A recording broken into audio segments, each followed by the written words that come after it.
Mr. Joe Marshmallow in the chat says AJ is the OJ of apple juice. AJ, do you agree with that? I sure do, Brian. I think Myles is the OJ of AJ. If that makes any sense either. Everybody, Myles is here today because AJ couldn't be. Don't worry, you're going to get your fill of AJ at some point, like I do every day. He is going to be here on Friday. Today you get Myles, though. And so that means anything that we normally do on Monday, we will do on Friday. Yeah, 2J, Fry J it'll be. Fry, Jage. That's exactly what it is. But for now, it's Two Wise Monday. You ready to do this? It is indeed. Let's do it, Brian. Let's do it.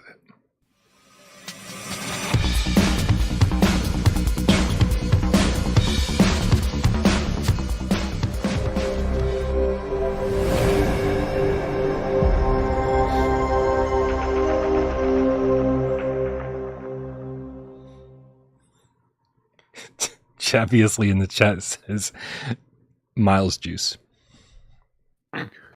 Myles juice.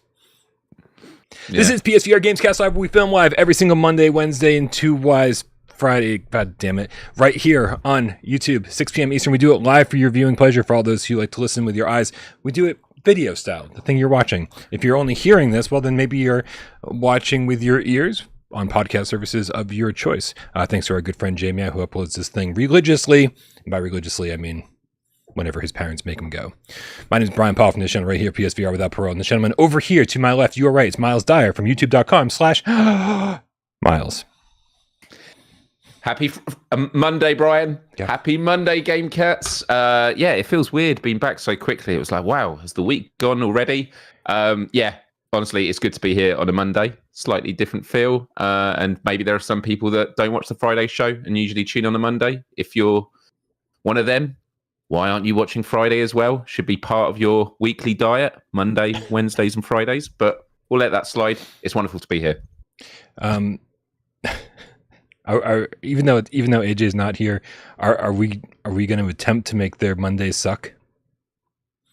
Oh, is that just a little bit less? What the plan is? Just a little bit less. Yeah, just a little bit less, Brian. That's right. We got Looper, the Underground Game Cat, with the €2 in the chat. Says happy Mondayy. Mondayy. Okay, yeah. Mondayy. I mean, I like the idea, like positive spin on the Monday. Yeah. Fair. Yep. A lot of interesting like jokes in the chat. I don't even understand some of the jokes.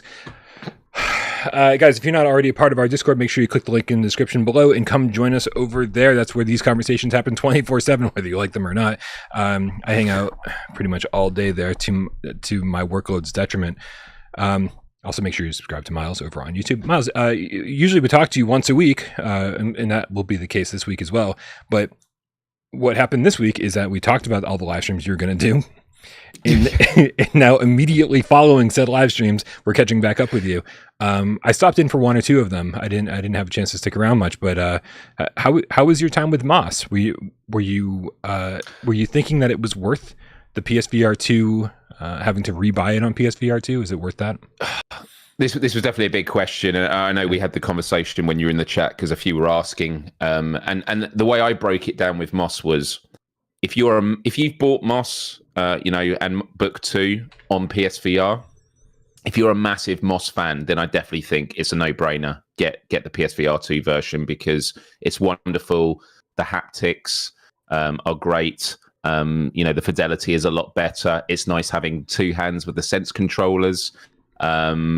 It's wonderful, and even just the way that the story is read, and as you turning the pages instead of using the DualSense controller and using just a single, and the sounds and everything, it's wonderful. However, if you're someone that has already bought it for PSVR and thought, yeah, I kind of enjoyed it, but you're on the fence about PSVR 2, that is where I find it a bit more difficult to recommend, because I'd say if it goes on sale, then go for it, which I do believe it might be on sale at the moment. Yeah, I think so. Yeah.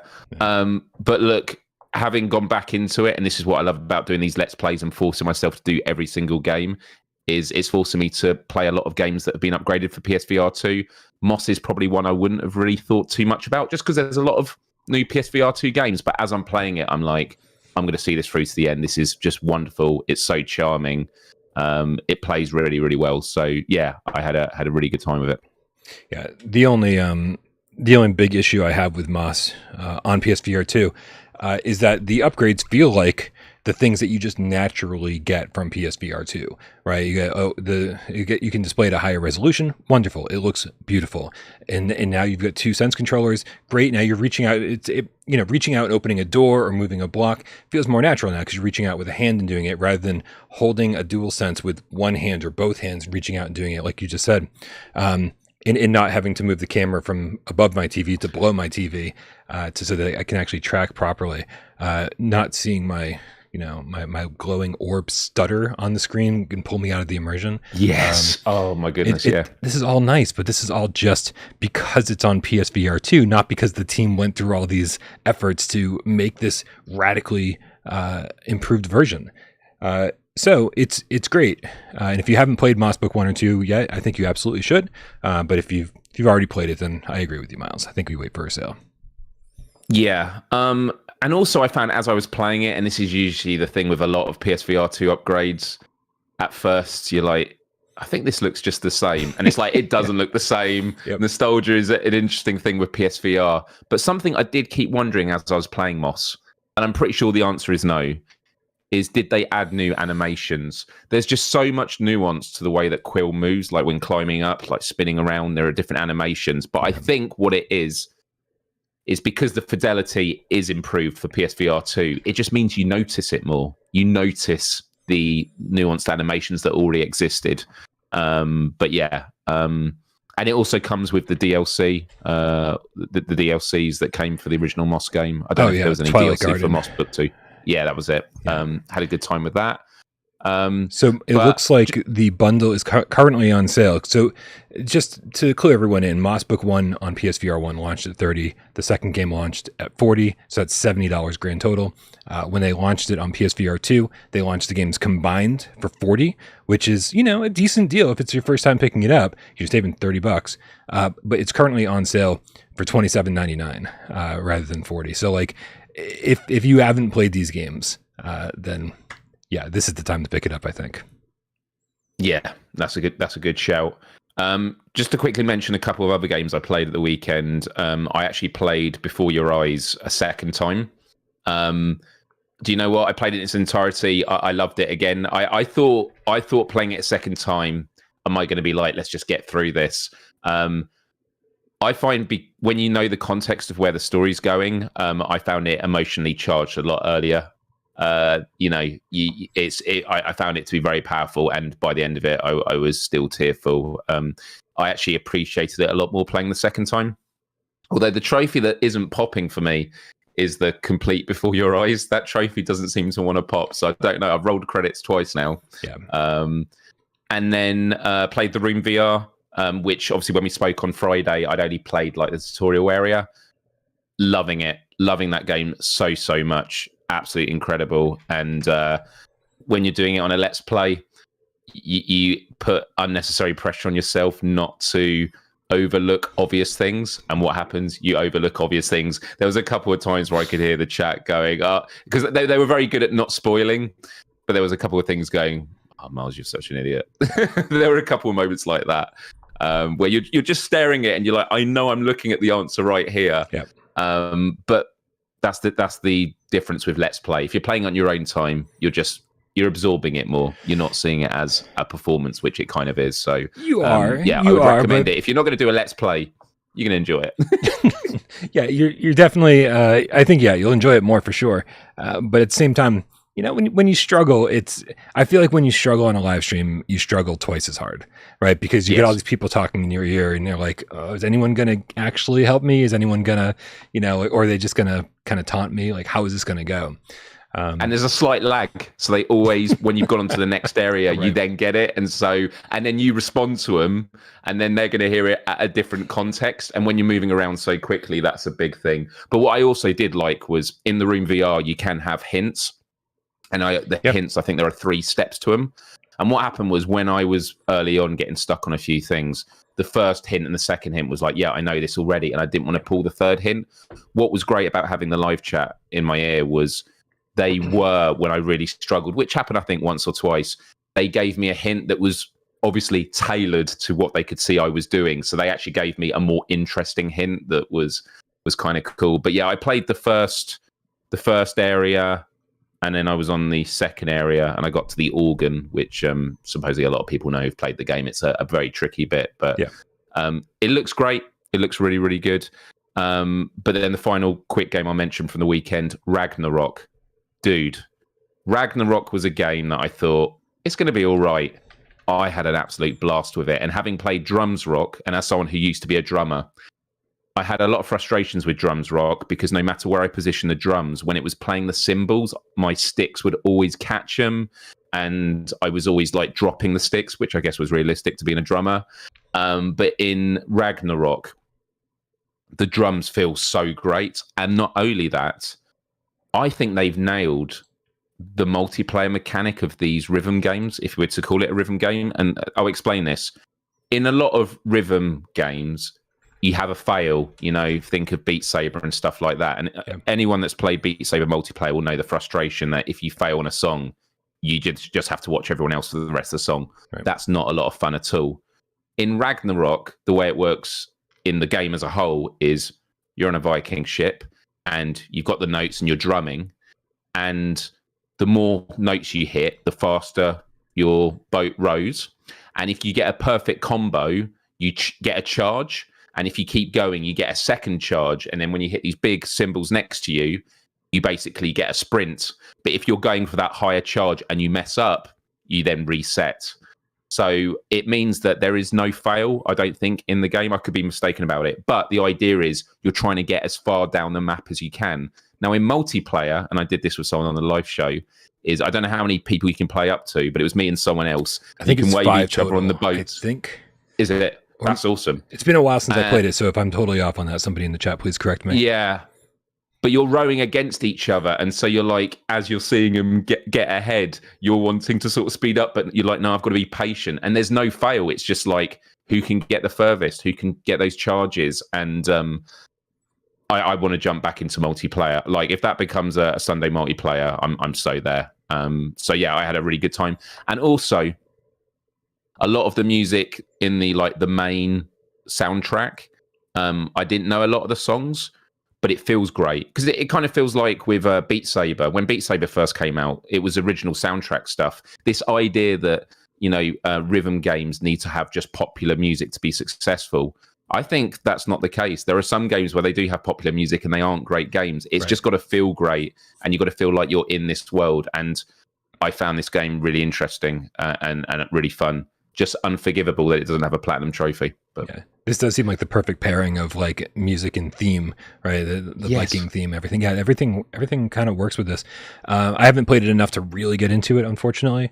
I was really hoping for a little bit more interaction because, like you said, the multiplayer, they really figured out how to make the multiplayer in a rhythm game work. But I was sort of hoping for some almost more Synth Riders elements or, Mario Kart elements where you're interacting with the other ships more. And, some kind of like bonus hit somewhere where like, I don't know, like, because there is something, right? Like, there's like what is the thing that, because you just played it. So did you see this? Yeah. So that is the charge. So as you get combos, your hammers go like electric. And then when you hit the big symbols either side, that then gives you a sprint. Or if you keep going, it then charges to yellow lightning, and that gives you an even bigger sprint. Okay, but nothing's affecting other ships, though. Nothing's slowing them down. Nothing's because it would just be so cool if there was a little bit more, kart racer element to this. Like, give me some other types of power ups. But as is pretty cool. It just hasn't hooked me yet. But I refuse to say anything negative about it for the same reason as Drums Rock, because I haven't spent enough time with it. That's fair. Yeah. And obviously the further you get in the level, the more of the level you get to see, which is really cool. And then also they do what Kayak VR does, which is when you're doing the solo mode, you can choose what the ghost ships are. So you can race against the number one in the world on that track and just feel depressed. Just like they just leave you in the dust. Or you can race against people that are 5 ranks above your best time, or your friends. So there's lots of options there. But on the multiplayer, another cool thing they've got is if you look behind you, you have this like little chimney, and you have all these emotes, and whatever one you hit on the hammer, it sends it into the sky so the people in the other boats can see the emote you're doing. Awesome. And the last thing I'll say was, when I was a kid, we have something in the UK, dragon boat racing. So you have the long boat, and then someone's got a drum, and they're drumming to the rhythm, and everyone has to row. And as a kid, you just want to hit it as hard as you can, because you're going to go, no, we're going to go faster. No. It's about doing it in a steady pace so that everyone rows, because if everyone puts their paddles in at the same time, that's how they get faster, and that's how you win races. And that's kind of how this multiplayer feels. It's not about playing fast. It's about just being on time, hitting the perfect hits, trusting the process, and then eventually you'll get in front of everyone else. But Ragnarok was a big surprise for me. Yeah. 2 tips. We got Wally is now a game cat, specifically a white tiger with a Canadian $5 tip, says, I got Moss 1 via PlayStation Plus, but on PlayStation 5, I didn't have a DualShock 4, so I couldn't play it. I got the discount bundle. Also, the darks in Switchback VR are great. The benefits of the OLED screens, right? It's like nice blacks everywhere. That's cool. It's excellent that you're picking it up now. Playing through Moss Book 1 and 2 for the first time is awesome. Playing through for the second time, less awesome. But like you said, Myles, it's kind of nice, like being able to like go back and kind of notice some of the smaller details you might have missed the first time. Or I thought I was going to be tremendously bored when I jumped back into Moss. I was like, I've already played this. No surprises here. And the second I got into that game, Moss Book 1, I was like, oh, this is just beautiful. I was like falling in love with Quill all over again. It was like, this is, how much time do I have? I want to stay here. Living Legend with the Canadian $5 tip says, it doesn't get better than Monday's, West Days, and Dire Days. Dire Days. I would never call it Dire Days. I would usually say, I'm in a bad mood. Yeah, right. I would usually say Happy Monday, but today I got to say Happy Myles Day.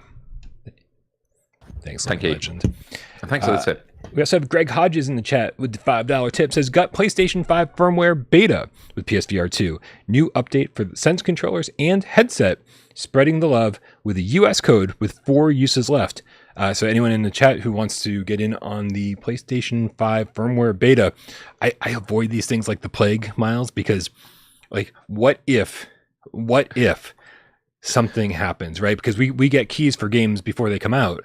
And I think I don't know if they're meant to work with a certain firmware, or if there's like going to be some weird incompatibility, right? And so it's like, I just don't fuck around because I don't want to find out, right? So I appreciate whenever these things are offered to me, but I'm like, I need to play it as safe as possible. But please, anyone who checks it out, let us know if you feel or see any differences with PSVR2 controllers, headset, anything. Thanks for sharing, Greg. Yeah, for real. Myles, do you have Peacock in the UK? Like, or access to NBC anyway? Yeah. I don't think we have Peacock in the UK. It's part of MSNBC, isn't it, in the US? It's part of NBC, yeah. It's the NBC streaming service. Sorry. Yeah. Yeah, I don't think we have it in the UK. I'm literally going to search now. What does the UK have? Well, because there's a certain show, isn't there? There is a certain show, and the certain show is for a lot of PlayStation fans, I think, a really big one, and it's an IP that hasn't been supported terribly too much lately. But it's Twisted Metal, obviously, and coming off the heels of. Sorry, I just have to fix something here. There we go. It's all right. I just looked up as well. Sky TV is like our main cable offering, and they often adopt a lot of properties that do like HBO for The Last of Us, and they also do Peacock as well. So I assume Twisted Metal will be on Sky for those in the UK. Good. I hope you guys get to see it, because Twisted Metal. So here's the issue. We're coming off of The Last of Us. Right. And The Last of Us was in my opinion, one of the greatest TV shows of all time. It took itself really seriously. I mean, the subject matter was serious. And I think, they chose awesome actors. They put a lot of time and money into it. Everything was loyal to the TV show, but also expanded on things. It was really a great show for people who had seen or played the games, and a great show for people who hadn't played the games. And it was sort of, in my book, like kind of perfect, right? Because it's what I'm looking for in a show. Like, I like serious stuff, like comedic stuff usually doesn't work for me. A lot of action doesn't work for me. So here comes Twisted Metal, Myles, because there's not going to be any comedy or action in a vehicular combat game, right? No, of course there is. And I mean, I'll tell you, I struggled a little bit at the beginning because there's like all these corny jokes, and there's just, you know, like long segments of cars shooting at each other. And I'm like, okay, I'm the kind of guy that's like, we can skip the car chase scene in any movie. You just let me know when it's over. And like, that's half the show. I gotta say, man, the more I watch Twisted Metal, the more I'm really enjoying it. And I'm on the second episode, so not very far in at all. So it didn't take long for me to start enjoying it. But like, I was talking to Rypop today, one of our moderators, and he basically binge watched the entire thing over the last 2 days, and he's absolutely hooked. So I think any Twisted Metal fans out there are going to have a blast with this. Are you a Twisted Metal fan? Yeah, I mean, I haven't played any of the, I'm going to say, modern editions of it. I don't know when the last one actually came out, but in the original PlayStation era, I was a massive fan of it. I remember going around my friend's house and playing it and loving it all the time. And you know, what was the Destruction All Stars, was it, that came out on PS5 launch? And everyone was just hoping it was going to be like the new Twisted Metal, and it just didn't. Just everyone always compares to Twisted Metal. They're the ones that absolutely nailed it. So I hear it's full of really bad jokes, and which I find a real shame, because obviously I'm someone who just can't stand bad jokes. Yeah, does not your style whatsoever. No. Yeah, very serious person. Yeah. Why? How can it just gets, especially on a car show, it just get exhausting, wouldn't it, Brian? So somebody in the comments later is going to say, man, Brian doesn't appreciate any of Myles' jokes. They're going to say that exhaust joke was amazing. And so if you feel all by yourself right now, Myles, just know that later on, the people who aren't watching it live really appreciate your brand of humor. I mean, I honestly have the humor that I used to hate, and I've just learned to embrace it. Yeah. Nice. Well, so the interesting thing about this is that more TV shows are obviously in the works for different video game series. And today, over on Insider Gaming, do we have this up and running? Yeah, here it is. There's some more leaks for the Fallout TV show. Now, Fallout's was one of my favorite series of all time. I could not get enough of Fallout 3.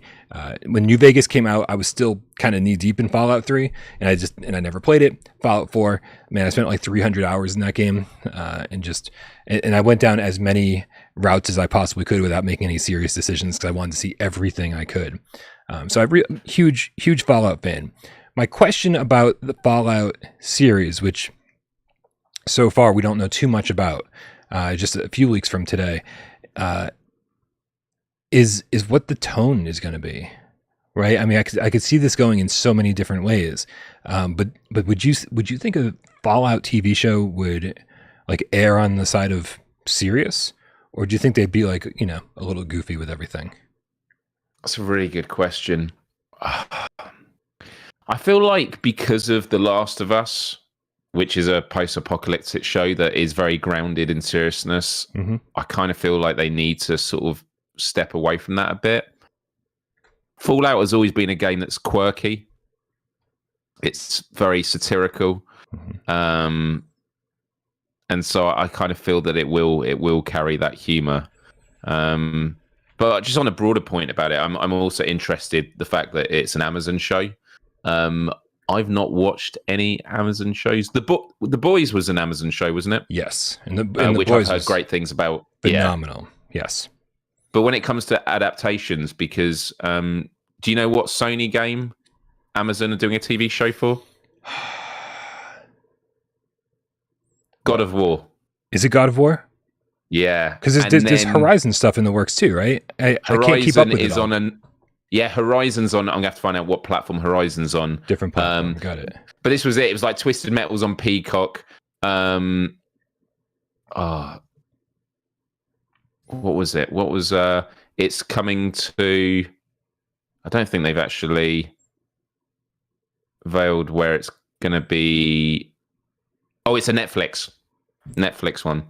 So there's this thing going around where Sony, obviously and Xbox as well, is they seem to be just doing all these deals, probably because that's how they make more money, with all these different, HBO gets The Last of Us, Horizon will be with Netflix, God of War will be with Amazon, Twisted Metal goes with Peacock. Obviously, what was Halo? What was the Halo show on? I have no idea. No. Someone in the chat can say, but I do find it interesting. But look, I don't want to take away from Amazon. They clearly have the resources. But when you hear HBO, you feel like The Last of Us is in good hands. Do you know what I mean? Yeah. When I hear that God of War is on Amazon, it makes me nervous. Just because... God of War, it's all about these big battles. Fallout is about these big apocalyptic worlds, which, to be honest, is probably going to be doable. So, yeah, I think it has potential to be great, but I think we just get nervous, don't we, when it comes to video games? We do seem to be turning a corner where the video game curse is becoming less and less frequent. Yeah. But, which is really good. Paramount Plus. People were saying in the chat for Halo, so Paramount have had their their share. And if you've watched the iCarly reboot, I wouldn't trust Paramount Plus to do anything right. Oh man, yeah. If that's what I'm basing Paramount Plus on. Don't fucking mind me. I'm in my own little world over here. So they're saying it's unconfirmed at the moment, but the Fallout series is supposed to, based on these leaks and rumors, launch in the first half of 2024. So we're not too far away from it. We'll be finding out about this soon. What I do like about all this, Myles, is that this is an interesting way to sort of reboot franchises that are sort of become dormant. I think I don't know what would happen right now if Twisted Metal wasn't a TV series. I don't know what would happen right now if Sony just launched a new Twisted Metal game. Certain people like us and diehard Sony fans, people who've been around for a long time and playing the original PS1, PS2 games, maybe even the PS3 game, they'd be excited. But how many of those people are there, right? It's like the real diehard audience. But now you've got a new audience of just fucking TV watchers that probably casually play video games and say, oh, this is based on a video game? Awesome. Now it's a perfect time for Sony to put out a new Twisted Metal game, right? Or as the show rises in popularity, this is just an interesting way to gauge whether a reboot is necessary or possible, or if there's interest in it, without actually having to do it. And so I kind of love this. I think Konami needs to do this for Silent Hill, right? Because just to keep the franchise alive, obviously there's games coming, but they're not here yet. We need this shit. I don't know. Do we think that Twisted Metal could work as a VR title? And what I mean by that is, has there been any VR game where there's been collision physics on vehicles as a main thing? Because there are games where I've been in a vehicle and it's been absolutely messed up. I think No Man's Sky being on the the buggies on the planets, and Rec Room has rally car racing. But are there any PSVR games or PSVR2 games where you're in a vehicle and you're colliding with each other? Because that's, I don't think it would work. But then,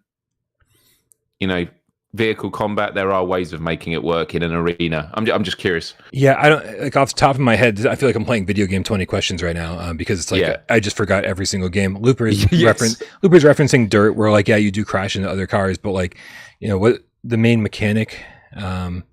I don't know. But dude, every time I think about games that I want in VR, every time we talk about Twisted Metal, all I can think about is how I want to use my racing rig.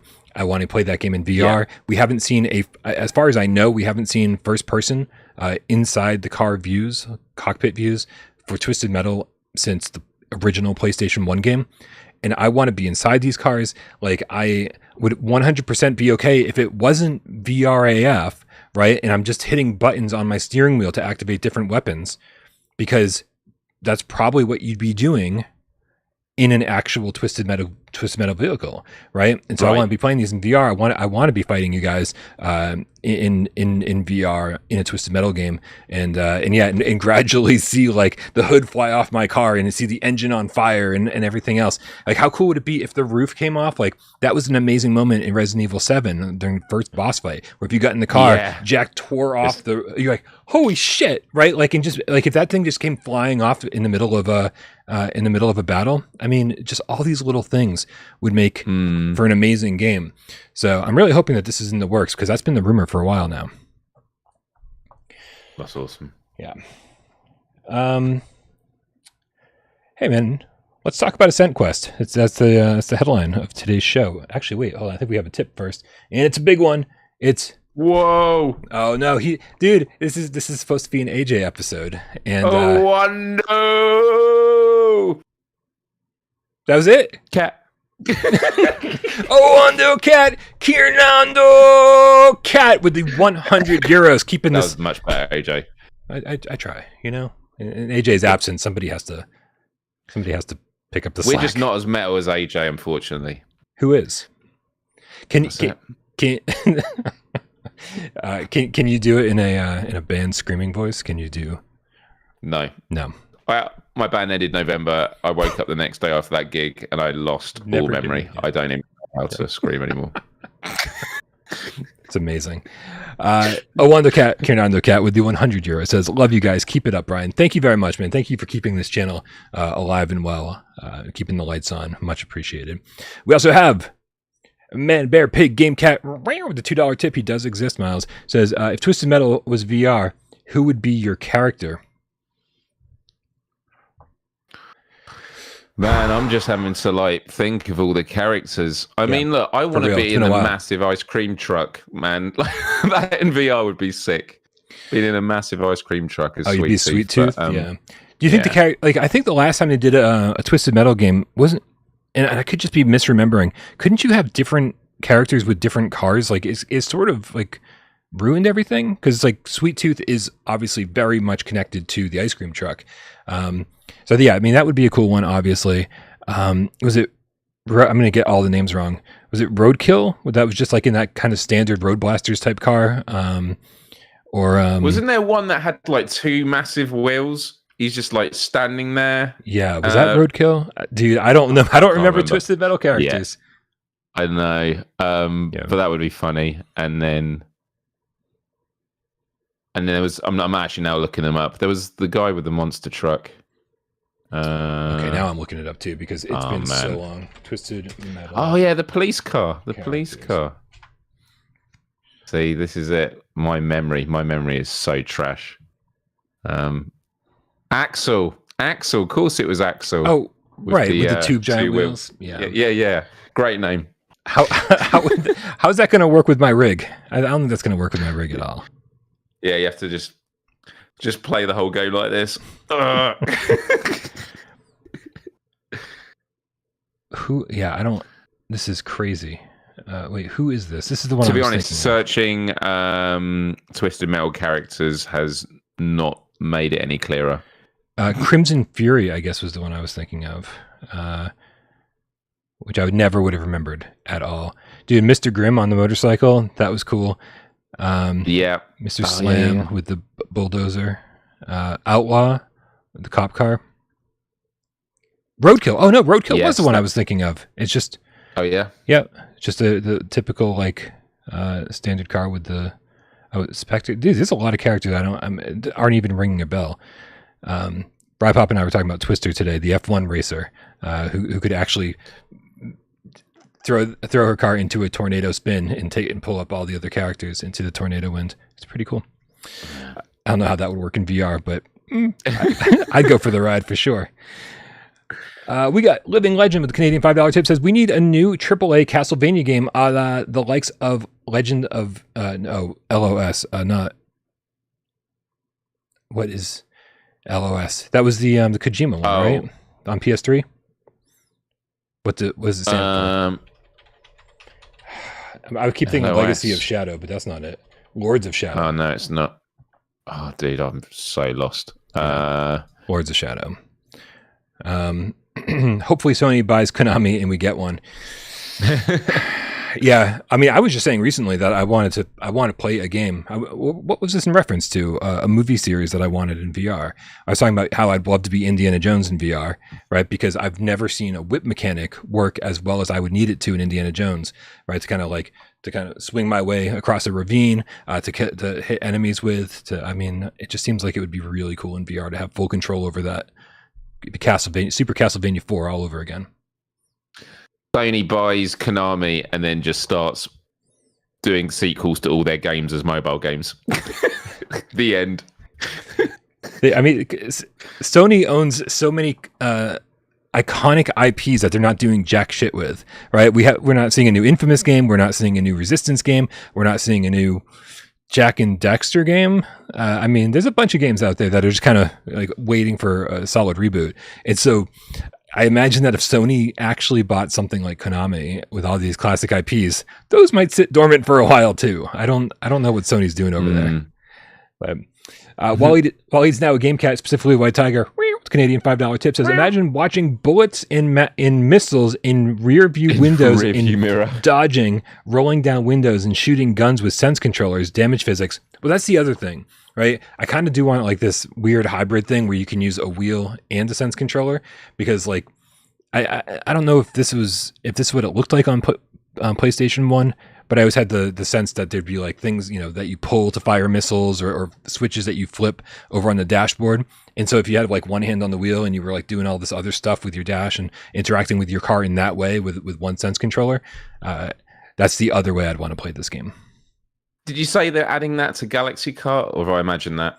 Is that something? Galaxy Kart is they're adding support for wheels, for racing wheels. So that is something they're adding. I don't know if they're going to do some kind of like hybrid thing, like we got with. Probably not possible. Yeah. No, it's totally possible. I mean, if PlayStation VR 1 was any indication, it's totally possible, because on touring carts that we got from Ivanovich games, you could use a wheel and one move controller. So I'm assuming it's probably possible on PSVR 2 as well. Yeah, dude, I hope Galaxy Kart makes an amazing comeback, because that game was fucking fun, dude. It just had a lot of problems. Yeah. Says touring carts. Yep. Did we not talk about Ascent Quest? Was that not? That got brought up and then we just never talked about it. Yeah, and we said we got some tips.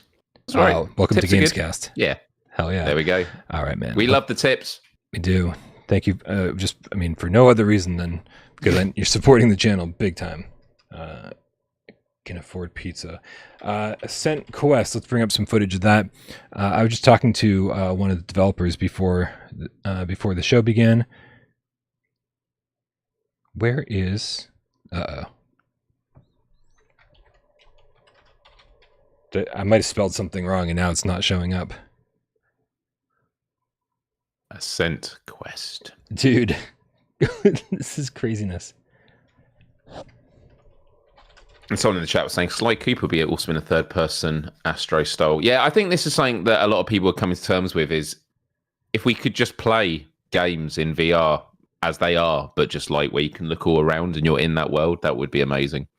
There's a lot of games I'd happily play third-person. And there will be a day when it happens. There will be a day when it happens. Oh, here we go. It looks like I just saved it in the wrong place. So let's see where I put this thing. I put it in the PSVR this week folder. That's where everything belongs, obviously. You guys don't even know. This week. Don't even know. There we go.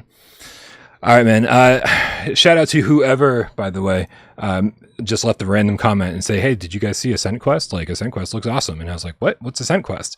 This is how things happen most of the time. People just go, "Oh, have you heard of this?" And I was like, "No." And then you have to go look it up and see what it's all about. So shout out to whoever asked about that in the chat a couple days ago, and then I did some research and found it. Ascent Quest is here's the first thing that I love about Ascent Quest. Obviously, you guys saw the title of the video. It's a co-op RPG. No release date yet. But I'll tell you right now, the first thing I love about this game is that it's currently slated for PC VR and PlayStation VR2. right?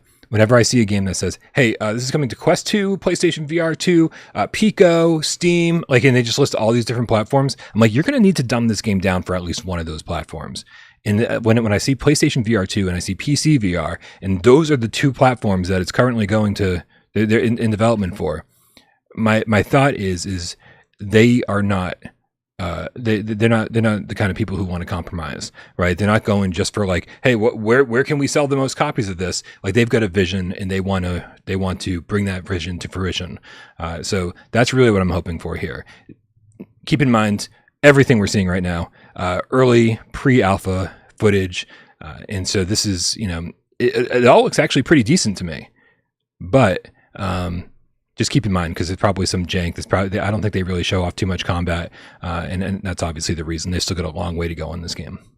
But I don't believe you were familiar with this game prior to PSVR this week, Myles, just like me.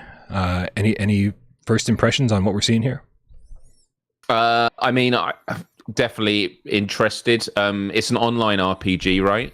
Right, co-op RPG. So not an MMO, right? Not which Zenith. Is fine. Seems like you'll just be able to get into this world with a few other players and go up, embark on your quest. And what I like about that is, like, I do like MMORPGs, but what happens is your friend goes away for a week and you want to keep playing the game, and then they come back and there's so many missions behind, and there's always other people to play with, and so it's very easy to get lost and become disjointed, and then it's like, oh, I'll eventually catch up. Whereas with a co-op like this, it's one where, look, this world is going to happen when we're playing it. When we're not playing it, we're not going to get left behind, if you know what I mean. So this is a game where I think that, going on quests together with a friend is just going to be amazing. And so I'm really, really excited by that, having an RPG that way. And from what I've seen of it, it just looks very vibrant. I love the art style. And I'm very excited for it. Myles, I have not read this complete FAQ that we're going to go through. The developers were kind to me and sent me like their entire press kit. I haven't had a chance to go through this FAQ, but one of the very first things that I'm seeing in here is a correction to something I just said. Because the FAQ asks, is it an MMO? And the response is, almost. In cities and outposts, it is like an MMO. You can meet hundreds of players, socialize, trade, and create a party. But when you leave the city, it's instanced. It's your party against the wild. So correct me if I'm wrong. Is that not like Phantasy Star Online style? Like, I feel like a lot of MMOs actually function this way. Yeah, I'd say so. And also, doesn't Zenith have moments like this anyway, where you have the main map and there are quests on it, but then there were like caves and stuff, and when you went in them, it was just you and your party. Although actually, I think you could still bump into other people. It probably just generated lots of servers. But yeah, this seems like when you go on missions, it's just you and your friends. So I haven't played a lot of MMORPGs, so there'll be people that can correct or give suggestions of other games that have done this well. But still super excited by it. Yeah. Obviously, people are always asking when games will be released. Their blanket statement on this is when it's done. They said, we want to take our time and make the game as good as possible. It will also depend a lot on the support we get from community, investors, and how many developers we can hire. So just to clarify that a little bit more, they have a kind of a gigantic scope for this game. They have like a huge vision for it. And so if they get the funding that they're looking for, it seems like they're going to be able to hire a lot of people. They're going to be able to spend a lot of time fleshing out all these ideas. And that means it's going to take longer, right? Because they're going to deliver a bigger game when it's done. And if they don't get the funding they need, then it's going to be scaled back a little bit and it'll come out earlier because there's less to do. I don't have any information right now on like a Kickstarter or GoFundMe or however this is going to work, but that will be something that if you're interested, like keep an eye on PSVR this week, because when they launch that Kickstarter campaign, we're going to be there and obviously, get that information out to people who are interested in backing a project like this. Well, that goes back on to the next one, which is how much will it cost? Is it sub-based? And they say you will need to buy the game. There are no subscription fees, so it is buy to play. And that's great. That's what you want. Growing up, one of the reasons I actually didn't play World of Warcraft, and I was someone who was a massive Warcraft fan as a kid, was because I looked at it and went, I'm going to get lost in this game. And because it's a subscription model, every month you play, the more reason you have to keep paying to play because you've built up this character. You don't want to walk away from it. So, yeah, look. And this is also about building the player base as big as you can. VR is still niche. So this is excellent. You know, you buy the game, you're all good to go with everything. That was the same with Zenith when it launched. You know, you bought it and you were good to go. Loved it. Yeah. I think you scare off a lot of people when you start adding subscription fees and all that. I think the player base is just too small in VR currently to rely on the dedication of the amount of people who would actually subscribe. Does it have PvP content? Currently, the game is 100% player versus environment, PvE. That's cool. Is a cash shop planned? Yes, with cosmetic items like mini pets and capes. Love it. Yep. Items like account, bank expansion, or additional character slot. We are strictly... no P2W, no pay to win. We are strictly against that. No boosters, no items with stats on it. The revenues we get from Cash Shop will help us pay for the server infrastructure and work on more content for the game. That's good. Pay to win is terrible. Love paying for cosmetics if they're good. Here's a question from me. Can I play solo? Dude, because I am the kind of person that goes into Zenith and goes, Can I just not tell anybody that I'm here right now and play for a few hours by myself? And the answer is yes. The game automatically scales with the number of players during the main story quest and world exploration. But note that some content, like dungeons, are designed to be done with more players and do not scale. You can still enjoy most of the game as a solo player. I call that a challenge, Myles. You're saying this dungeon's meant to be played with other people? Well, let me just level up for a bit. I got this shit covered. Yeah. Right? They don't scale. I'll just get ahead of the game. Yeah. No, that's good. There was also a question about the equipment. Are the best looking equipments in the cash shop? And they said armor and weapon skins are not planned for the cash shop. We believe that the best looking equipment must be acquired in game. Players' progression must be visible on the character. It is part of the reward for defeating the strongest foes. Cosmetic items only add some flavor. Capes, tattoos, pouches, and various visual accessories that come on top of the armor. I love that.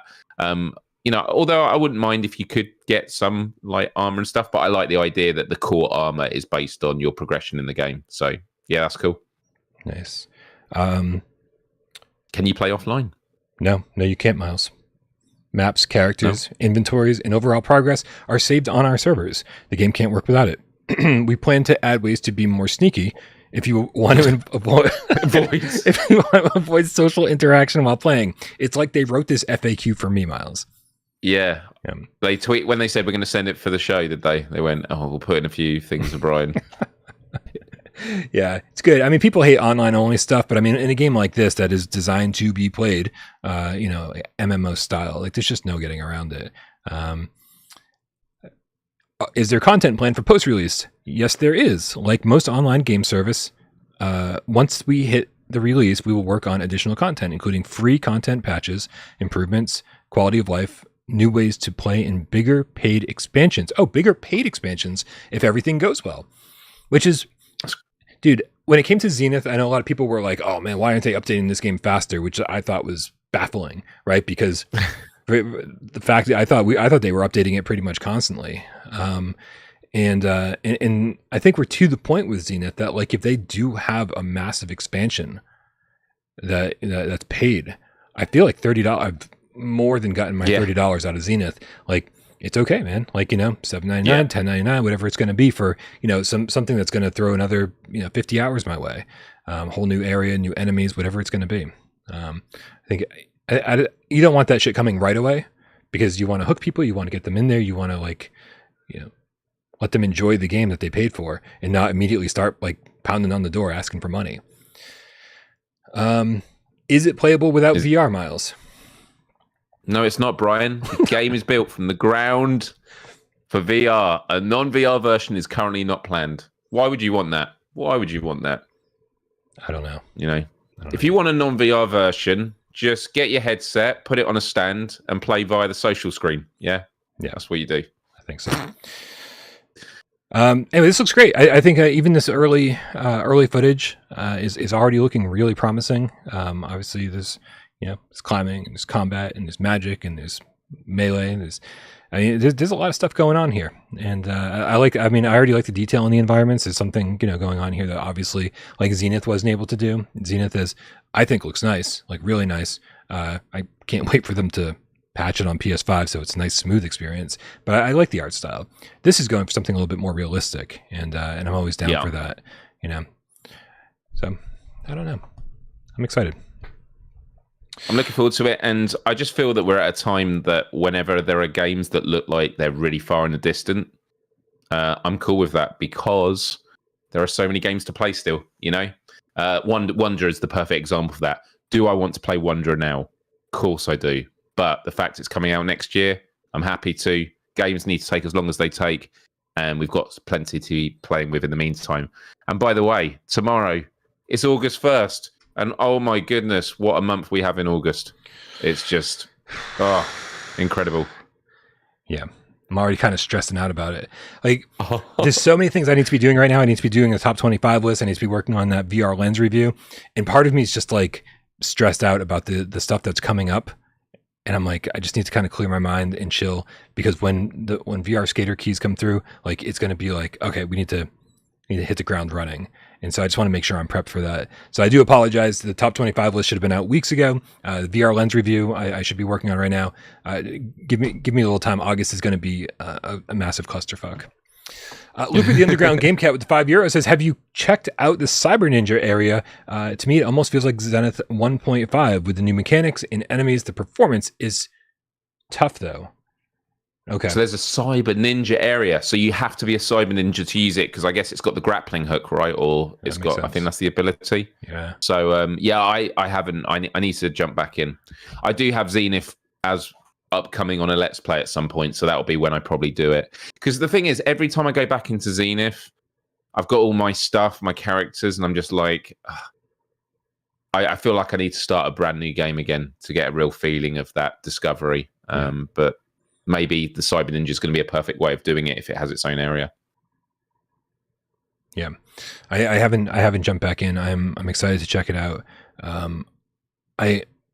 I remember saying I think my excuse for to jump back into Zenith will be the Cyber Ninja update, and then that came and went, and I was like, never played it. So I need to find time at some point, because I love Zenith. So, and I never even just followed up, said you can enter with any character. So, okay, yeah, cool, good to know. But also good to know that it's not just a new character; that there's new areas. Because that's really what I was hoping for. Not that I've explored like the whole world in Zenith. I've seen a lot of it, but not all of it. Imzadi says, I deleted Zenith yesterday. I'm a little over it. Well, hey, that lasted quite a while. So, yeah, certainly paid more for games that I played less. All right, man. Well, we're going to keep you updated on Ascent Quest as we get more news on it. Obviously, when the Kickstarter launches, when we get more information, when we see some. Obviously, I think it's going to be exciting when they start showing things off like combat. Right. Obviously, that's going to be a lot of work to get done and to make it work effectively. It seems like they're doing physics-based combat, which, dude, if they can get anything even remotely close to Swordsman in a game like this, I think we'll all be real happy. Myles, we got an interesting viewer takeover question from our good friend. He's so good that I forget who it was. Primal Sage. But I just want to say, I think is it your turn for 20 questions? Well, I did it on Friday, so does that mean now it's you? That means it's my turn. Okay. I was just trying to figure it out because I forgot to put it in the run of show, and so that means I haven't picked the game yet. All right, cool. Well, listen, hey, we got some great viewer takeover, or a great viewer takeover question here that actually I thought was so good that it made it into the headline of the show, which is just PSVR2 predictions. This is again from Primal Sage over on Viewer Takeover. If you don't know how to leave a viewer takeover question, guys, and get your questions on the show without paying a fucking penny, which is right, we want to give you that option. We don't demanding money for you guys to participate. We love seeing you here in the chat, but in the chat, it definitely can get lost. Right, your question can get lost. You post it, and then like 200 people like post a comment after that.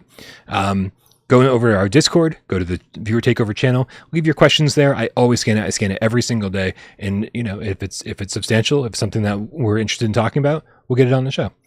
So Primal Sage's first question is all about predictions, PSVR2 predictions. Which will release first in the VR AAA hybrid space? Bulletstorm, Resident Evil 4 Remake, or something from Sony? What do you think, Myles?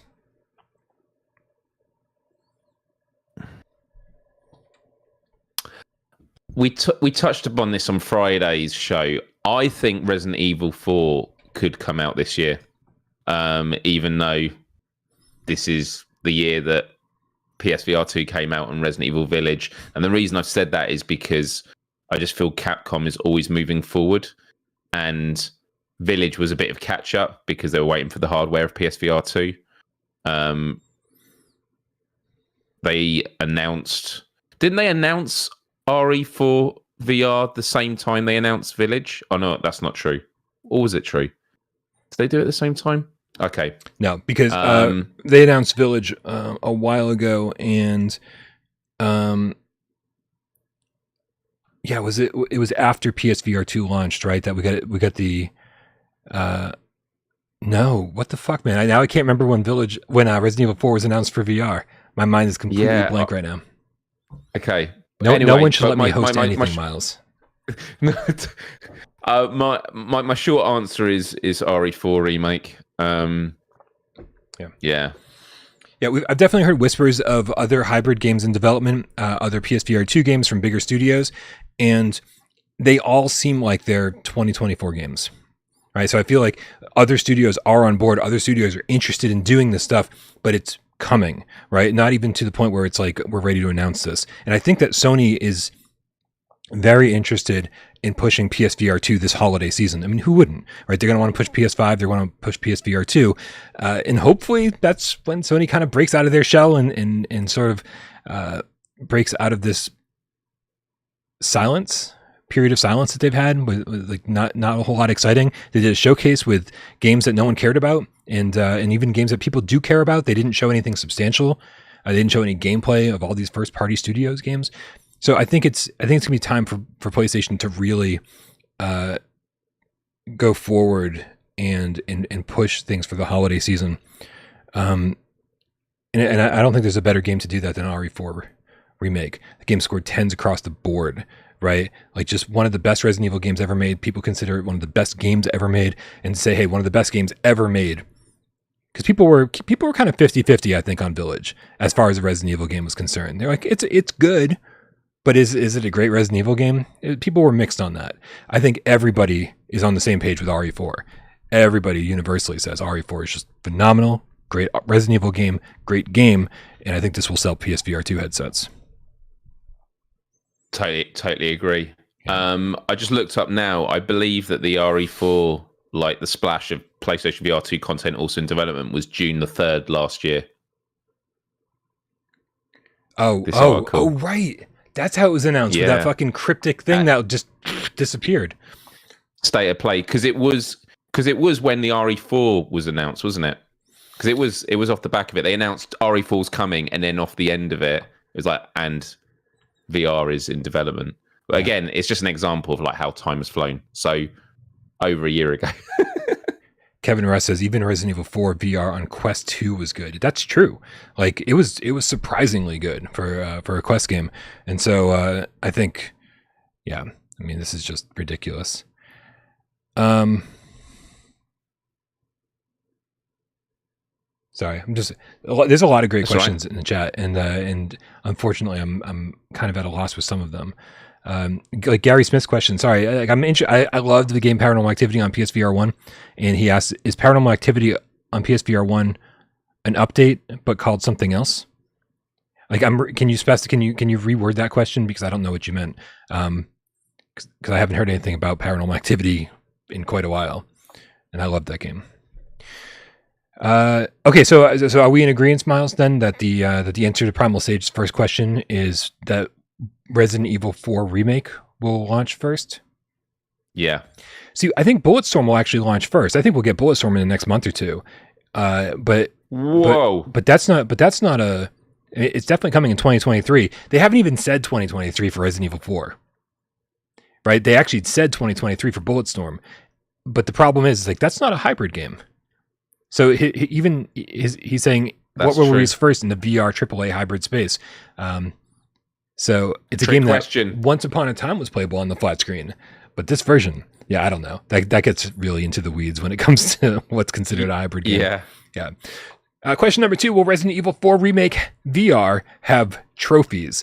This is obviously a big point of contention with Village VR. We played through it and we just weren't popping trophies, and we're like, oh shit, we're not gonna pop trophies. This just is I'm suffering for nothing. I get nothing for pooping myself. Do you think the feedback on Village was enough though, Myles? Do you think that people complained about it enough and they were like, you know what, we fucking need to make sure we have trophies in Resident Evil 4?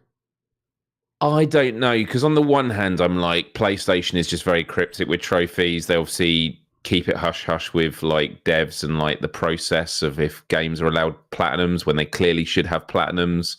But on the other side, they also know that platinums are a big deal. Like they constantly add, trophy features, to their UI and, like to create levels. They did the overhaul of it.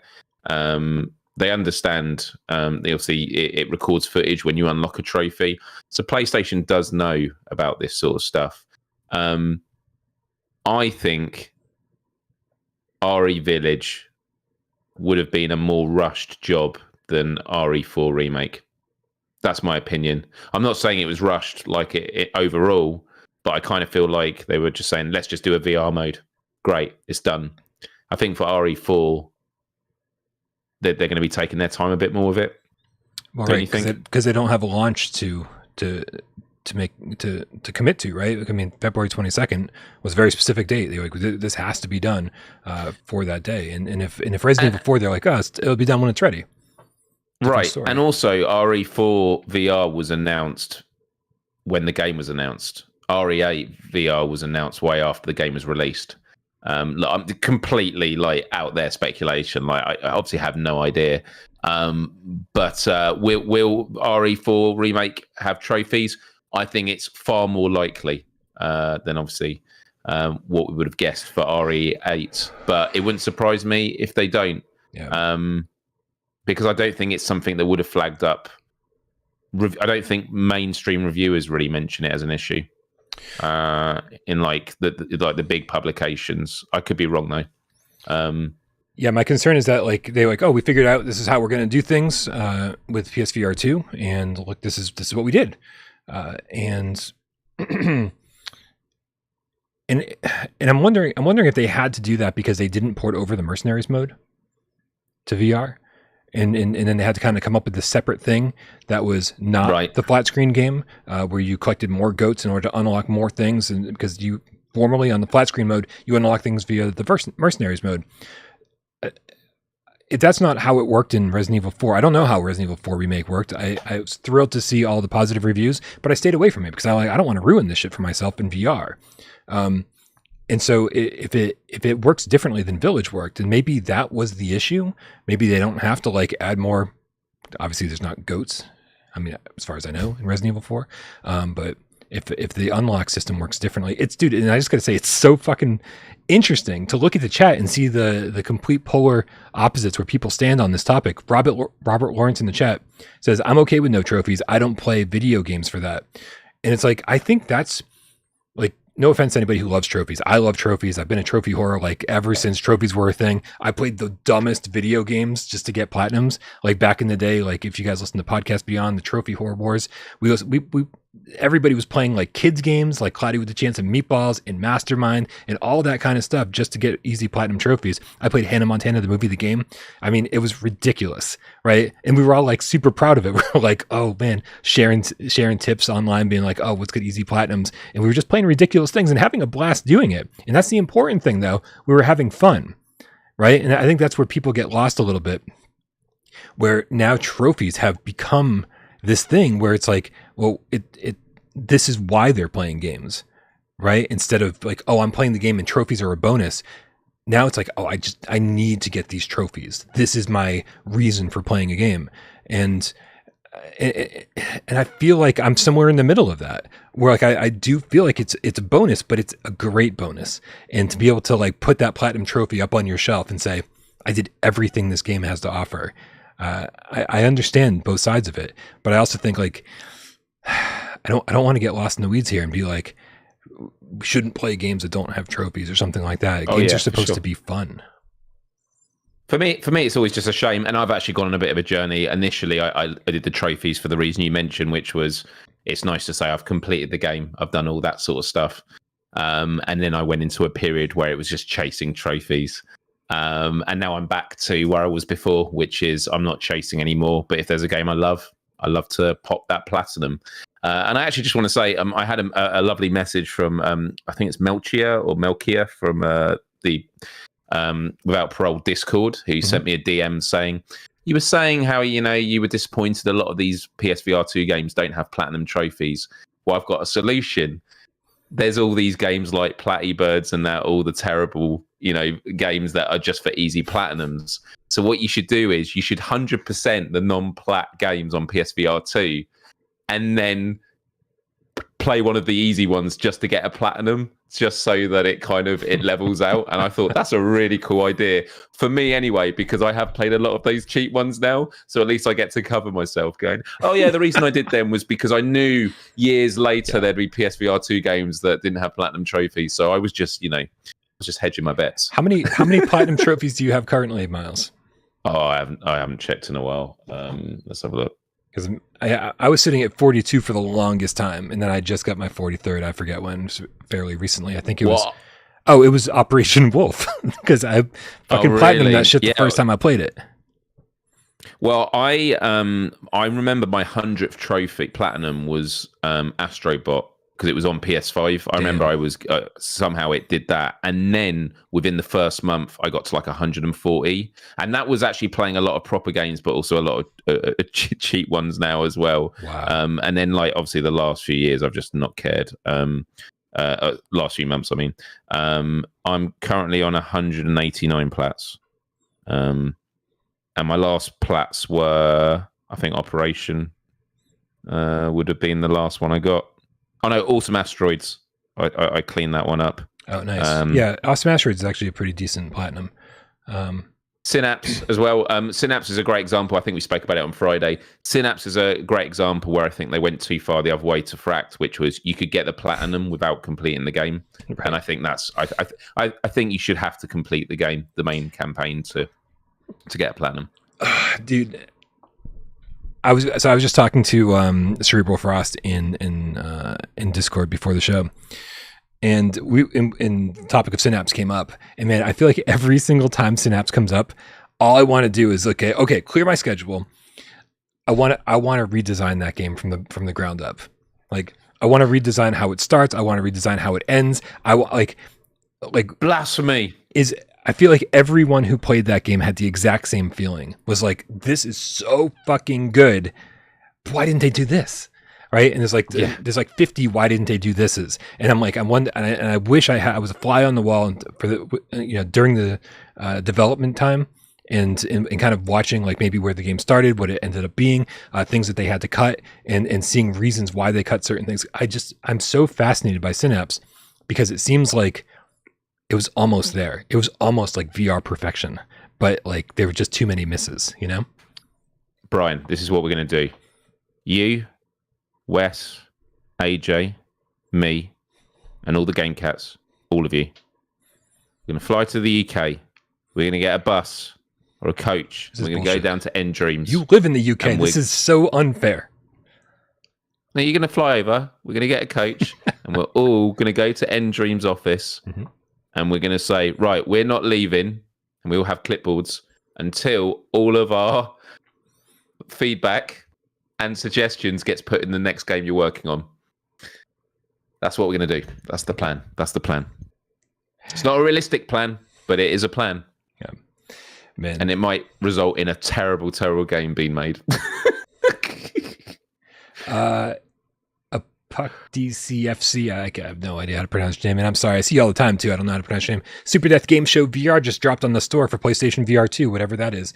Dude, we've been talking about Super Death Game Show on PSVR2 forever. The trailers look terrible, but I'll fucking download that shit tonight because, like I said, I'm still waiting on VR skater keys. So I've got a minute here to kind of check out something new. I don't assume it's going to be good. Indie Soul Loves VR says Synapse or Synapse is great. Don't ruin it, Brian. I'll fucking ruin whatever I want to ruin. No. We had so much fun with Synapse, but again, you can't ignore the things that drag it down. 007 Feck says Resident Evil 8 really suffers without trophies.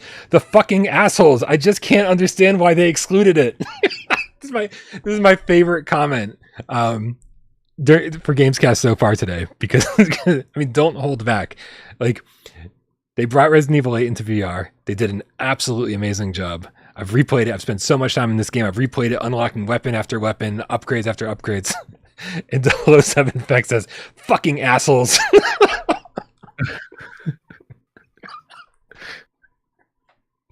I don't know, man. That tickled me. So, number 3. Oh yeah, I forgot about these. Do you think? Oh, by the way, there was a lot of chat in the live chat about hybrid games because I said, "Is Bulletstorm VR really a hybrid?" And I think there's the definition of hybrid game got lost along the way. It's not simply a flat screen game that got ported into VR, right? Yeah. This is something that, like, you know, I'm the one who revealed the term hybrid game. I'm the one who, you know, sat in on the Sony developer summit, right, and get all that information. And hybrid games is not just a flat screen game ported into VR. It's a flat screen game that's been ported into VR with so much work done to it, like, so that you have hands in the game, that you had the like item interaction. You're not just reaching out and hitting X, or you're not like pushing a button to bring up your inventory. You're pulling a backpack off your back. Like, it feels like it was built from the ground up for VR. That's what a hybrid game is. So, like, even Resident Evil 7 on PSVR1, not a hybrid game, right? Because that was more of a straight port, even though there was like head aiming and stuff like that. Not a hybrid game. And so I just want to be clear, when I say something's not a hybrid game, that's what I'm referring to. But like Bulletstorm, we haven't played, so we don't know like exactly what they've included. So we'll see. Number 3, do you think any first-party PSVR 1 title will get a PSVR 2 port by the end of the year? Right, what are the first-party PSVR 1 titles? Everybody's Golf VR, Wipeout, Persistence, Astrobot, Blood and Truth. Oh, man, I'm starting to think that Persistence is... Well, I was about to say, I feel like Persistence is just going to be left for PSVR, but then I remembered what I said at the start of the launch of PSVR 2, which is PSVR 1 ports are things that you want to sprinkle over the next couple of years, because those are the things that are great marketing tools, because you bring it back, Persistence next year, you get the hype of everyone was like, I loved Persistence on PSVR. I can't wait to play this on PSVR 2. And those become the people that amplify it to the people that were like, whoa, what's Persistence? Oh, well, I guess I should be playing it. Right. Just front loading it at launch PSVR 2 would have drowned them all out. So wasn't this question, though, for by the end of this year? I mean, I think it's possible around Christmas time. I think more ports are coming. But I do think they will happen over the next couple of years. But before, yeah, Christmas time, yeah, sure. Which, I mean, since we're banking predictions, which game do you think it'll be? Which is the most likely to come over first? I always felt Persistence was like an obvious one with what Firesprite has been doing. Yeah. But I don't know, because they did Persistence. Was it for PC VR with individual hands? Is that right? Tatum's in the chat talking about a PC port of Persistence. He says you got to think that's an easy conversion after Sony's process. Tatum, let us know, or anybody who played Persistence on PC, let us know, because I have no idea. I thought it was controller only, but I don't know. No idea. Now Twitcher, I didn't coin the phrase. Sony coined this phrase. just be clear. I didn't coin the phrase hybrid. It was coined during the developer summit by you Sony hear themselves. It first here, people. They heard it years ago. And Jim Ryan snuck into his room, stole his little notepad, and went, "Oh, this is a good idea." All right, Looper clarifies: persistence is gamepad on PC. Okay, it's gamepad. But still, I mean, it's like they made a PlayStation 5 version. Yeah, dude. I mean, it makes perfect sense. My concern, Myles, is that this is not the game that they want to do first, right? Because I do like your theory about how they'll like dole these out slowly and use them to promote PSVR2. Say, hey, look at all the updates we did. Look at all the improvements we made. It's basically, Astrobot 1.5 by now, because of all the updates we've made and the content we've added. And I think that's what they're doing. I think Fragments of Fate is proving that this is maybe the way forward for these games, saying, we don't want to just bring last gen games over. We want to take last gen games and improve on them and make them like some of the best games ever made, as if they weren't already. And so, but I'm concerned that Persistence is yet another horror game. And I think PSVR 2 already has a reputation amongst people, especially who don't like horror games. And every time they see one, it gets amplified in their head. Oh, yet another horror game for PSVR 2, right? Whereas people like me, shut up. I'm not interested in your opinion. No. Where people like me who love horror games are like, no, there's a bunch, but there's not enough, right? And so, so anyway, the point of all of this is that you don't want to like exacerbate that problem and be like, oh, the first PSVR 1 game we're bringing over from first party studios is another horror game. I think it would be smarter for them to do Astrobot, because people are desperately wanting Astrobot, or something that like a lot more people could enjoy, like Blood and Truth, right? And so I think it's more likely going to be one of those games only for that reason. But I do think we'll see one by the end of the year. Yes. And I like the idea of maybe putting them out as PS Plus games too. Here's your reward. Here's your reward for owning a PSVR 2 early, being an early adopter. Free PSVR 2 games from the PSVR 1 era, enhanced. I do have memories of the Persistence Enhanced Edition having performance issues though with the ray tracing. I do have there was frame rate stutter and stuff. I don't know if they fixed it. But I've got a friend who now works for Fire Sprites, so I just need to give him a call and just say, "Tell me, tell me." Miles is going to show up hold him to gunpoint, be like, "Well, actually, since their new studio on social media, I was like, oh, it'd be cool to drop by." They're like, "Yeah, pop on." I mean, it's a few hours drive, but maybe I should just do it. Go undercover, do that thing where I go into like a cupboard and come out as a caretaker, and then and then just start sweeping all the rooms, and then just going in. What's this here? Love it. Find out. I don't think I'm going to go with Astrobot, by the way. I don't think I even decided what my PSVR 1 game by the end of the year would be. Dude, what if it's Persistence 2? A sequel? Yeah. I mean, I'd be down. Like, I kind of want Persistence 1.5, right? Like, I want all these games to be 1.5 because I've already played these, right? And I want to play them again.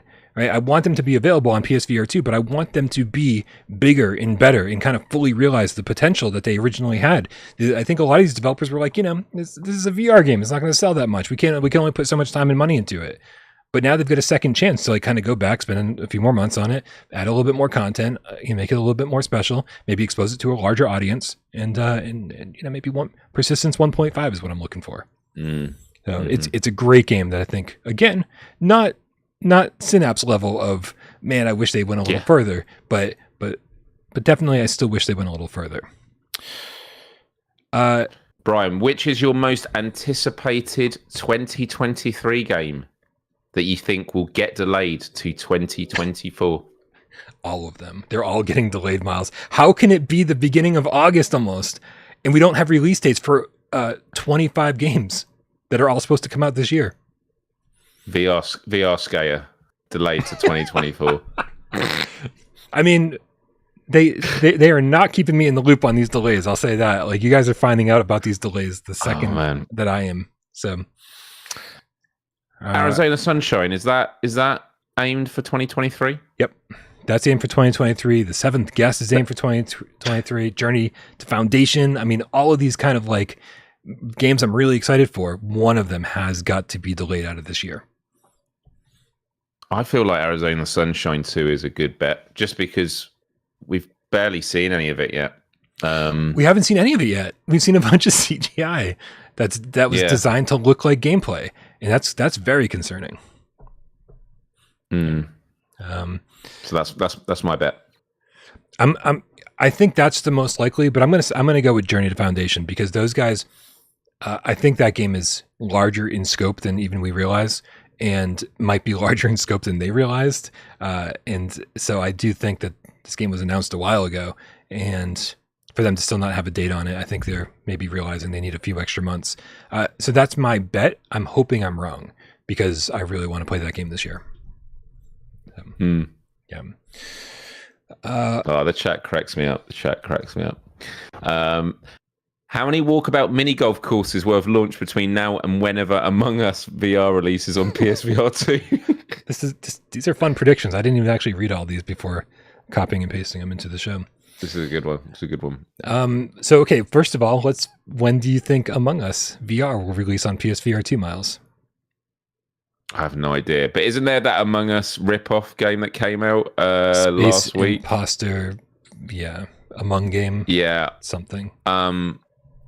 Dude, I can't wait to do a Let's Play, but I actually wonder if anyone is playing it.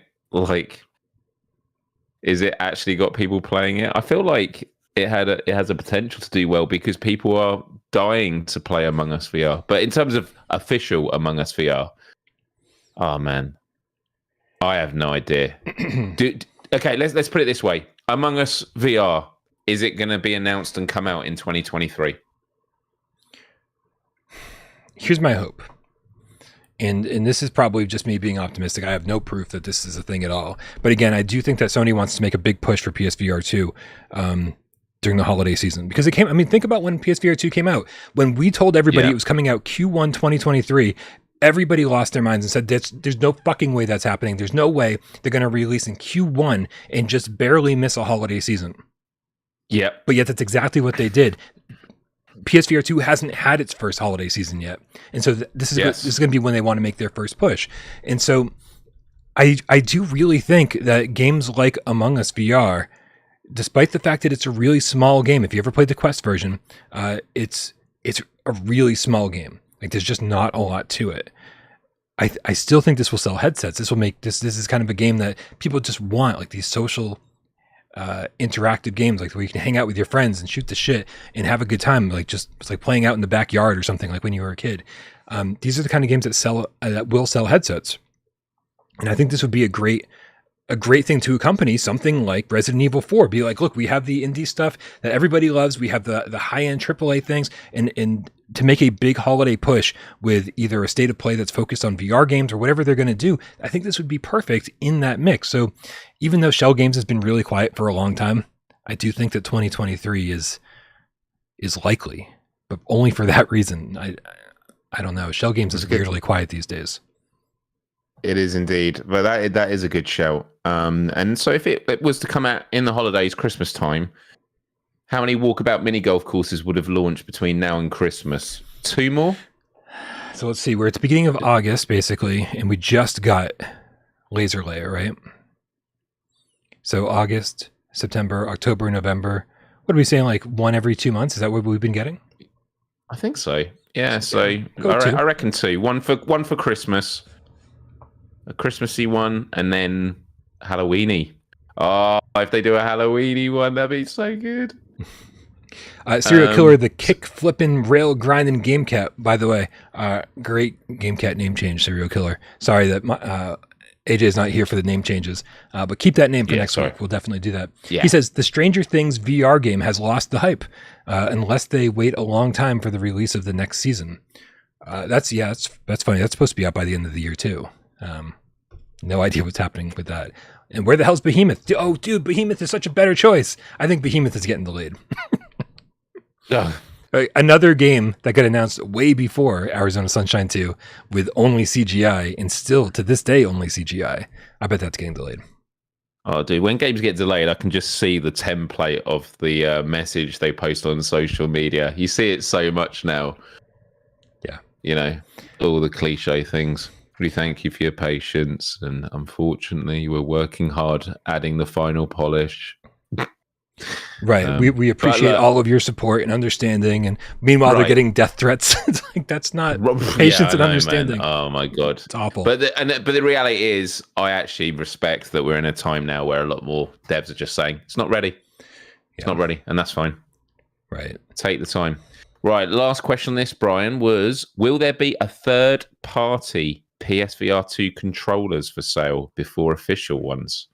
As in, like, I mean, well, if they do, they'll get shut down straight away, won't they? Why is that? Well, isn't this the whole thing with, like, when people were trying to sell side plates or Sony do cease and desist? I feel they allow them now, I think, because now they've got their own official ones. I kind of feel like until Sony release their official ones, if anyone tries to undercut them, they'll just be like, no, we'll not. But then I don't know. Maybe they can't prevent it, because the reason they were able to prevent others was because they could patent where you connect the plates onto the PS5, whereas for controllers, you can't. They could do them in a different shape and things like that. So, yeah. I mean, my bet is there won't be for that reason. I don't think there's ever going to be, and here's why, Myles. Because if you look at PSVR1, sorry, sirens on my end. I don't know if they're going to get louder. If you're going to be able to hear them. Yeah, were there third-party Move controllers? No, not as far as I know. And that's just because the market is too small. Right, you look at something like Mad Catz or whoever the generic people who make generic third-party controllers are. They see the tens, if not 100 million units of PlayStation 5, PlayStation 4, PS3, Xbox, all the big selling consoles, and they want to get in on that. Switch, there's tons of third-party Switch controllers, but that's because there's millions and millions of people. Like I said, between 10 and 100 million potential customers for you. with PSVR2, are they really going to spend all this time like R&Ding and coming up with a controller that your market is probably? I mean, there's probably 1 million people right now that own PSVR2. I don't think, and controllers came with the headset, right? and so your market is even smaller than the number of people in that 1 million that actually want a second pair is really small. And I'm actually wondering if that's why Sony's not selling them on their own, because it's like the market for them is just crazy small. It's like, why even bother coming up with a SKU and like packaging and shipping them out to retailers? Like, maybe selling them on their own store. But I hope Sony does it. But I don't think anyone else is willing to bother because there's just no money in it. Follow-up question then, Brian.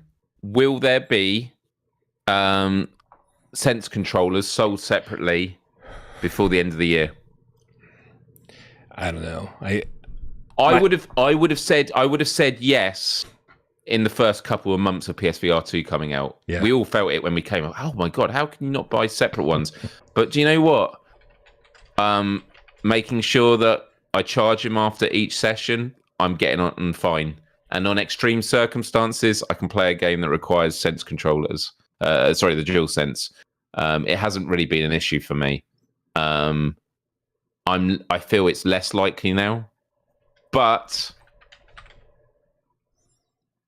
no, I think they might.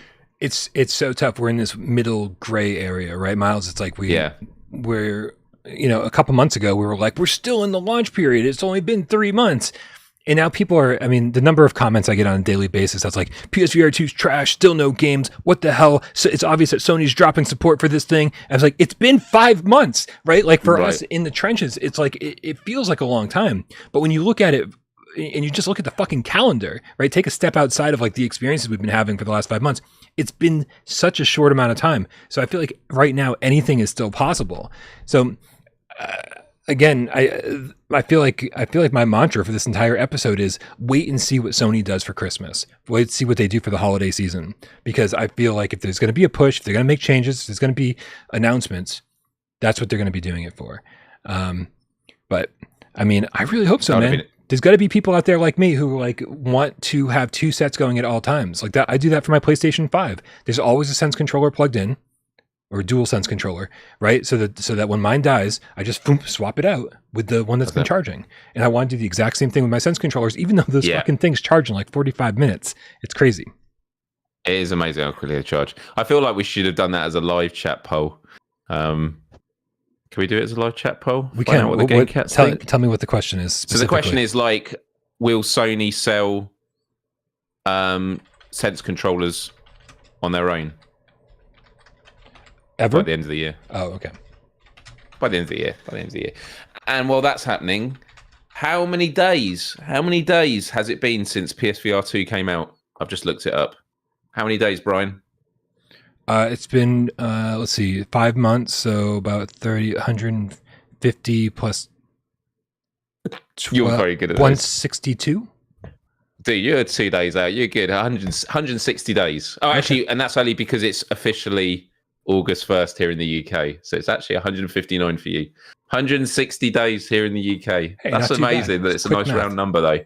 Yeah. 106. Yeah, I'm very impressed. I would have just taken a guess, but you actually, you did some number crunching. I'm going to vote in this poll now.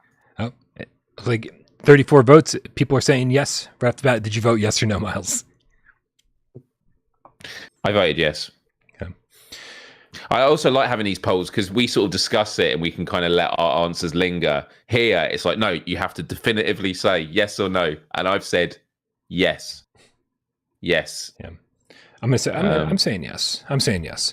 Although IndieSoul does make a good point in the chat. Meta never sold them separately for Quest 2. Those Quest 2 controllers, as far as I know, never were. Is that right? Yeah. Now, what happens if one of your controllers dies? What's the process? I mean, right now it's all under warranty. So you send it back to Sony, they send you a new one. Right, that we've had a couple of cats in the Discord that have done that already. But you're saying Quest still, they still don't sell them separately, even if so.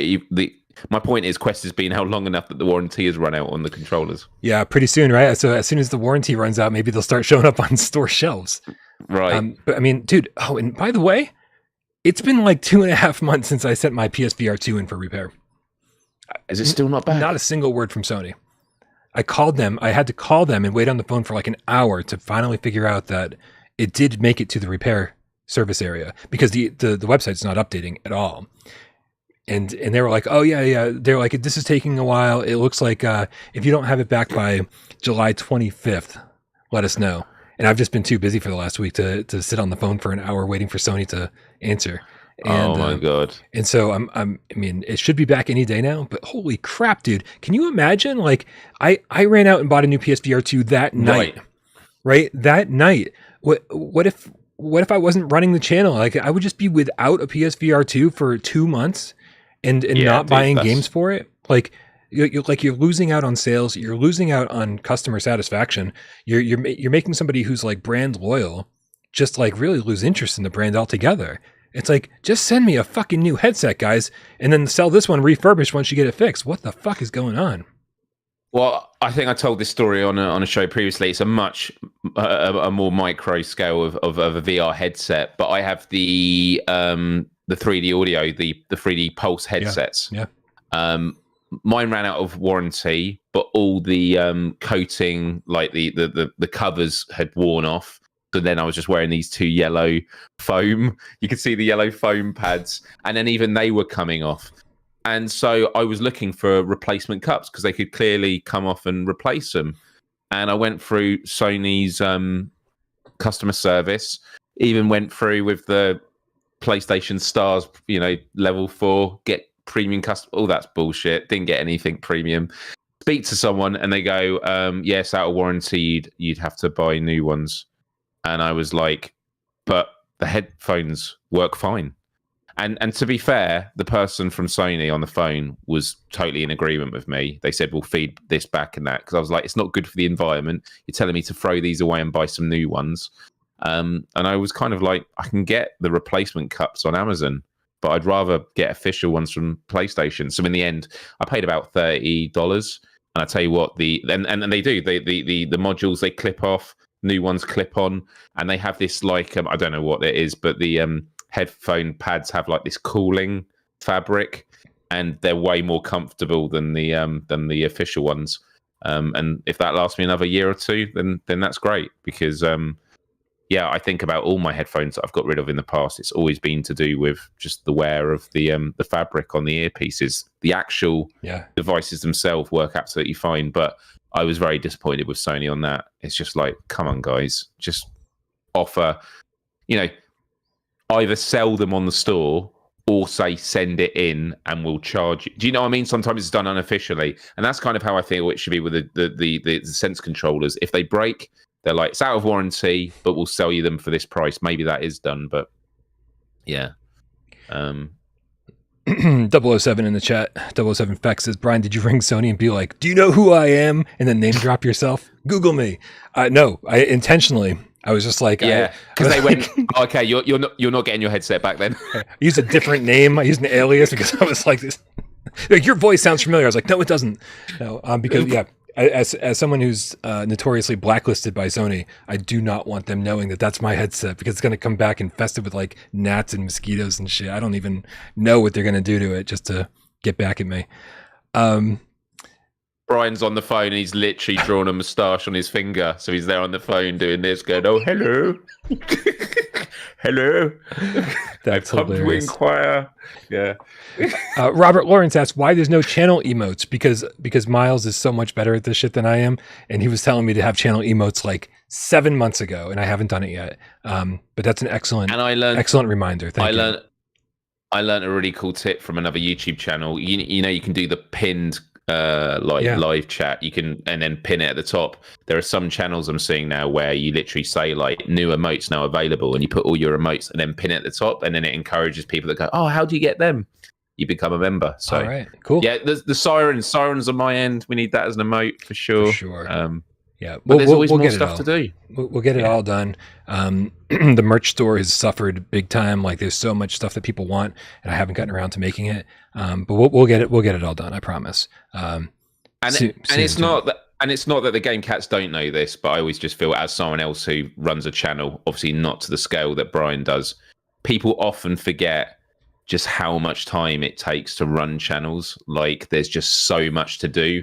Like, the fact that Brian does Gamescast Live, it's one thing to present, it's doing pre-production, it's getting the stories, it's chatting with devs, it's doing the research. And so doing all the small things as well, which is why when there are people that do the timestamps, it may feel like a small thing, but it makes a massive difference. And so, like, the support from everyone is just so greatly appreciated, and the understanding of it. Yeah, absolutely. I hope no one feels like I take them for granted. There will be weeks where I don't even really talk to my mods very much, but they're always there, always helping me. And so, Jamie, uploading this to, it doesn't seem like a big job, right? And hopefully it's not too big of a job, but it's just one more thing that I don't have to do. And so it does. That's it. Yeah, it takes a village, Myles. It takes a village. Danny Roebuck in the chat says, how do you know you're on a blacklist? Well, let me tell you, they don't send an email, because what they do is they just stop all contact with you. I would say I had a fairly decent relationship with Sony before I leaked the specs of the PSVR2, before I leaked the much delayed release date. And I had 3 contacts at Sony who were really good about responding to me, getting me review keys, getting me, when we did the award shows, they would respond to me and help me get acceptance speeches from first-party studios. Like, it was amazing. Like, clap hands and stuff were sending me stuff in like different languages and shit. I mean, it was amazing. Like, the amount of support that they gave me. It's just to help me out whenever I needed it, because that's what they're there for. And then one day it all stopped.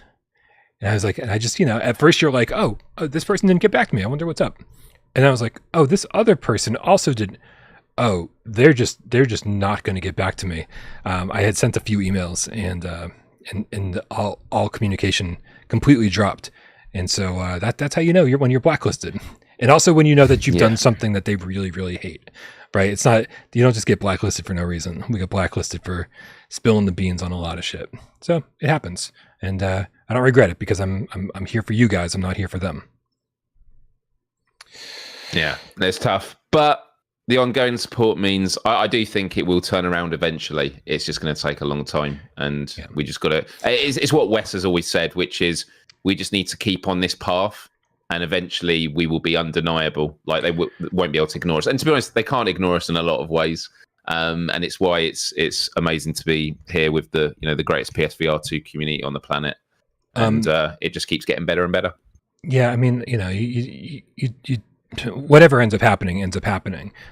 Yeah, for sure. My big thing is that like I love Sony. Like I've been playing like PlayStation has been my primary console since 1995.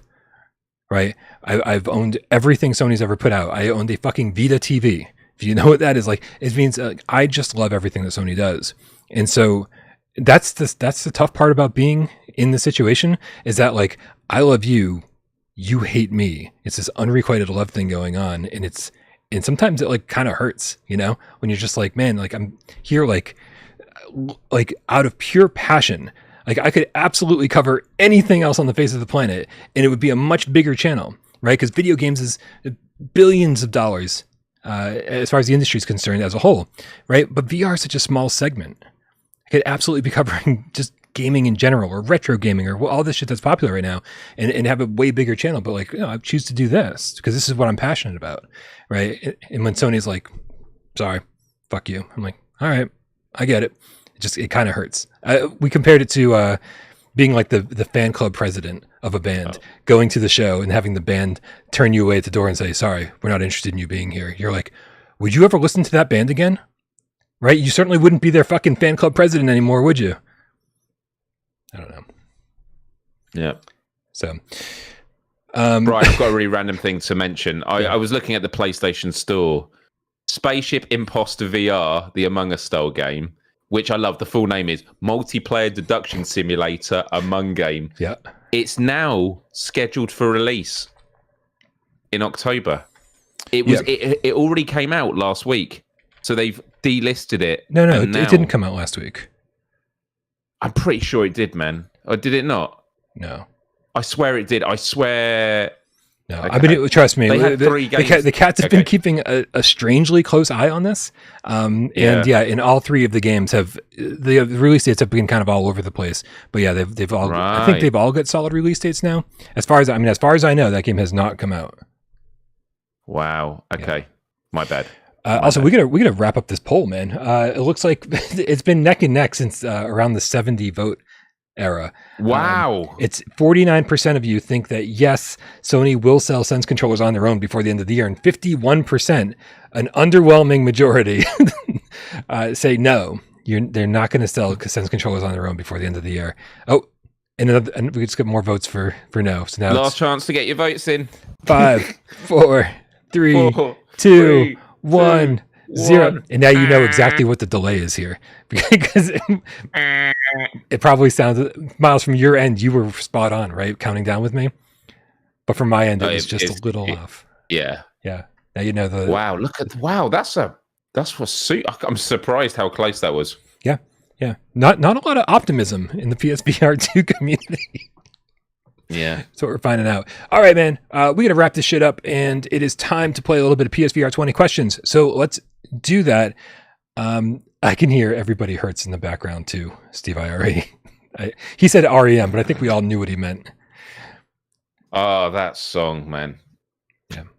There's a live performance on that song on YouTube, and I've never cried so much reading the video comments. Oh my God, man. I can't remember. I think it's Glastonbury or something. If you just look up Everybody Hurts, REM.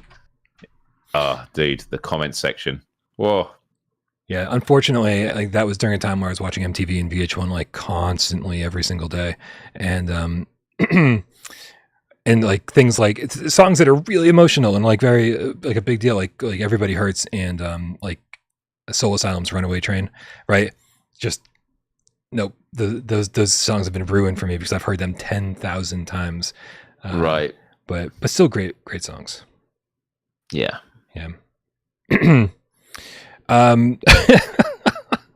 Sorry, you guys in the chat have been on point today. I love it. Thanks for keeping us entertained while we try to keep you entertained.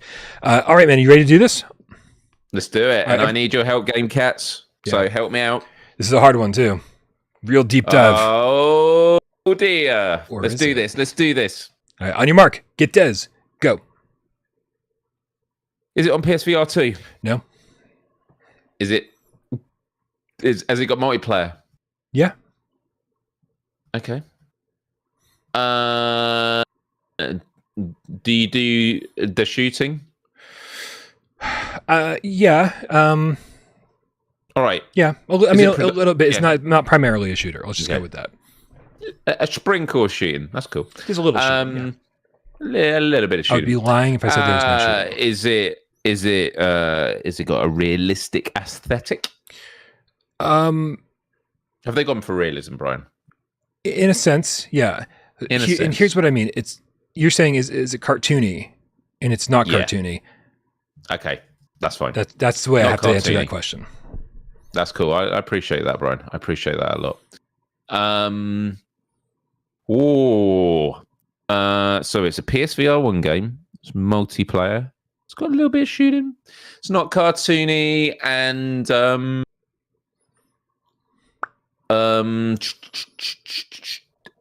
can you use the aim controller? No, that's 5. No aim controller.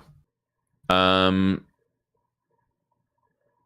you use the move controllers, right? Nope. No move control. Oh, okay. Wow. Okay. I see what's going on here. I don't see what's going on here, but I have to say I see what's going on here. Okay. Right. Do you race in this game? Looper asked. Yeah. You do race. Also, I want to point out that it's this game is no longer me playing against my co-host. It's me playing against Looper. Looper's way too fucking good at this, I gotta say. Looper is very, very good. At a certain point, we're gonna have to cut him off because he's always got it. Looper, you're back. And for this part of the show, Looper has to leave. Yeah. Would you say it's a good game? Yes. It's a good game. Okay. Is it based on a classic PlayStation IP? Yes. Yeah, okay. And would you say that the objective of this game is not to get wiped out by others? Yes. Yeah, okay. Is it Wipeout, Brian? It is, in fact, Wipeout Omega Collection 2017. Omega Collection, yeah. I got the PSVR2 patch. Unbelievable. Dude, I know that your history with PSVR 1 is much different than mine, but I was super deep into the PSVR ecosystem at this point. And I remember when this patch dropped, we were all just like patiently waiting. They had announced it and they said it was coming, but we didn't have a clear idea. We were like, they're obviously going to announce a date soon. And instead of announcing a date, they just dropped the patch. And I remember getting like text messages and phone calls. Like I've never heard so many notifications on my phone go off simultaneously at 4 a.m. I thought somebody had died, Myles. But everybody I knew and everybody on Twitter and everybody on Reddit, I mean, just all at the same time. It's like bing, ding, ding, ding. Think of all the notification sounds you could think of and then picture that times 100. And like I woke up again thinking someone died. I was like, who is it? Who is it? And then I got up and started streaming at fucking 4 a.m. Like, let's do this. We're all excited for it. Such good memories, man. Such good memories. I've always regretted the fact that I didn't connect with Wipeout. I played a little bit when I first got PSVR, and then I never went back to it. And I think I clearly missed out. But if it gets the port for PSVR 2, I'm totally there. You got to give it time. That's the thing. It's like because it does start off and it's slow. You're like, wait a minute, why is I don't remember futuristic like sci-fi racing. Why is this slow? And it does ease you in. And then by the time like you're a few hours in and you've upgraded everything or you've gotten better ships, it's like, oh, this is much faster and it's way more intense. And there's all sorts of settings you got to fuck with to make it as realistic as possible to let you like float above the track and not have it locked to the horizon. We'll have it locked to the track instead. So it feels more realistic. It's insane. Looper in the chat says, shockingly, this is only the second time Wipeout was picked. First time being New Year's Eve 2022. Wow. That's pretty crazy. Pretty crazy. You need to be more original. Yeah, right. I gotta chat with Looper, and we gotta come up with a list of games that have never been picked before, and maybe he and I can work together, keep him out of the chat during the game. Oh my goodness! And figure out. Can you imagine if that was one of the 20 questions? Has this been on 20 questions before? Right. It's like, unless you've memorized the spreadsheet that Looper's created, it's pointless. Yeah. Yep. By the way, Adrian Ham in the chat says, streamed all of Twisted Metal Season 1 on Peacock over the weekend and loved it. That is definitely my plan for this week. I'm really amazing. Ended up enjoying the first episode more than I thought I would. And yeah, the response for everybody in our community, at least, has been ridiculously positive. So it seems like it's a really good time. That's cool. Yep. That's cool. Yep. If anybody doesn't know, Looper's been keeping track of every single 20 questions game. He keeps track of it all. You can go back and see how many times a game's been chosen, how many wins and losses there's been. It's pretty crazy. I think we have a link to that in the description below somewhere. It might be part of our Without Parole website, which I do not keep up with. But that aside, guys, thank you so much for hanging out with us. Thank you to everybody who helps this channel run. Obviously, all the mods doing God's work every single day. Jamie out uploading this thing on podcast services every Monday, Wednesday, Friday. Sci-Fi Game Cat Henry, not enough love for that guy who is putting timestamps into the show after every single episode. We appreciate what you do. Thank you to everybody who helps the channel run financially over on patreon.com/withoutparolegames, here by becoming a member. Everyone who tips during the chat, always extremely grateful. Everyone who helps with 20 questions, except for you, Looper, and everybody who sits back and watches the show doesn't say a goddamn word. We know you're out there, and we love you just as much. And Myles, thank you so much for being here today and filling in for AJ. If you guys missed AJ, don't worry. He will be back on Friday, taking Miles' place. Awesome. Have a good week, everybody. And I'll see you around. Cue the cat! Just kidding. Cue the cat, Brian!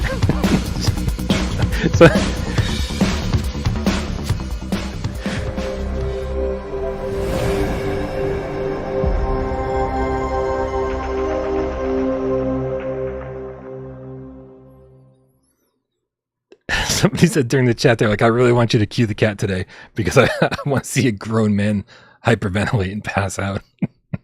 Because really, for either one of us to do what AJ does during the cue the cat sequence, we would probably pass out. Yeah, I always love AJ's energy.